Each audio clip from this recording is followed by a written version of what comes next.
Hey you guys, recently I left Shanghai to make a last-minute visit to my home country, New Zealand, after our Prime Minister announced everyone returning there from overseas will need to quarantine for 14 days. I knew from that announcement that things would only get worse in terms of flights between Asia and New Zealand, so I made the decision to fly home ASAP and check out their new measures.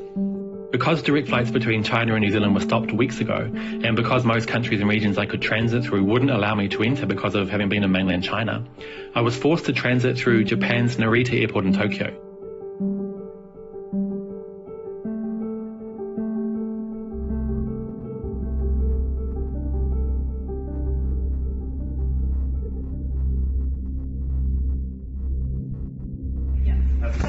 Just that one? Thank you. Yeah. You mean unwell at all? I mean, ideally, it's an inspection at South Island. Thank you.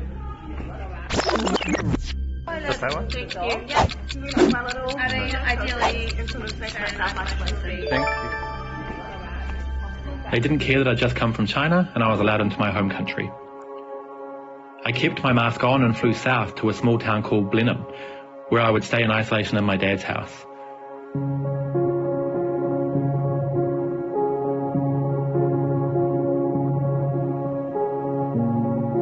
But very soon I heard that Shanghai was planning to enforce strict new rules on those returning home. More and more countries around the world were panicking and closing their borders.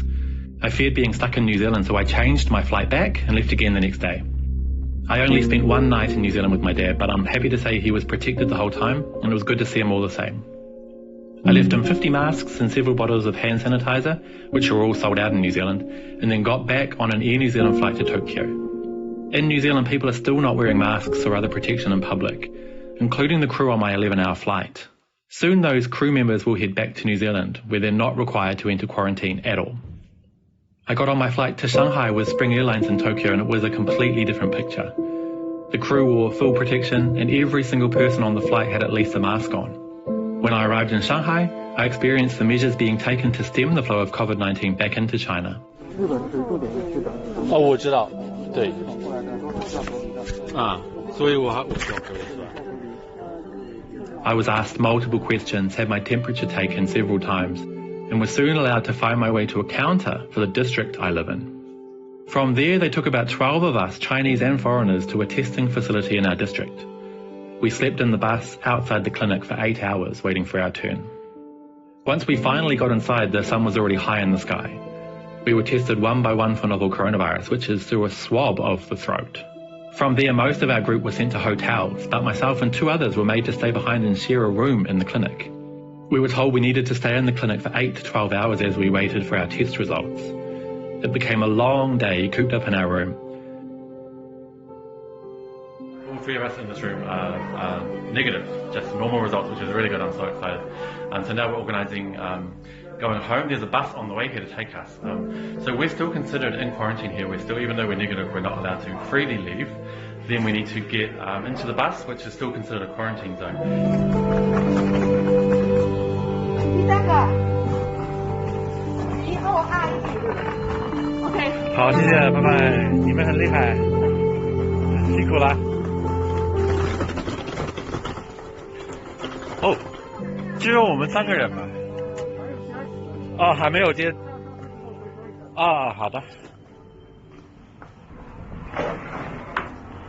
那bus。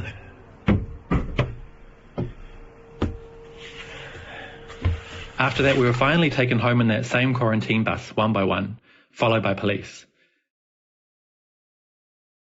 I had such a long sleep when I got home, and the next morning I was greeted by 4 health officials who explained the rules to me and told me about my daily temperature checks and so on. They also put a magnetic device on my door which will alert them whenever I open it. I'm ready for my 2-week quarantine and was thoroughly impressed with Shanghai's strict and thorough measures that I've now experienced firsthand. It was a tiring and challenging 24 hours, but I've been left in awe at China's efforts to contain COVID-19. And thinking of those nurses and drivers and police officers and volunteers on the front line now has a new meaning for me.